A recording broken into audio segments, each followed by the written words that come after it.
আপনি আমি খুব ভালো করেই জানি যে আমরা আমাদের জীবনে কি কি বড় পাপ করেছি, আমাদের বিবেক জানিয়ে দিবে না?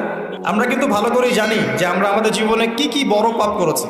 কত বছর নামাজ পড়িনি, কত বছর রোজা রাখি নাই, কত বছর জাকাত দেই নাই, কার কার ক্ষতি করেছি, কার কার উপর জুলুম করেছি, কয়বার জেনা করেছি, কয়টা মেয়ের সাথে সম্পর্ক করেছি, কতদিন বেপর্দায় চলেছি, বয়ফ্রেন্ডের সাথে কোথায় কোথায় ঘুরেছি, বয়ফ্রেন্ডের সাথে কি কি করেছি।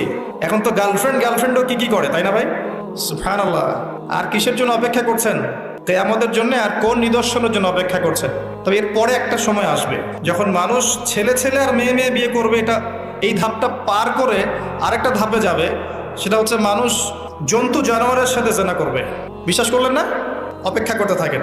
যখন এটাও দেখবেন তখন আমার কথা মনে করে, ভাই কথাটা বলছিল আগে, মানুষ জন্তু জানোয়ারের সাথেও জেনা করবে।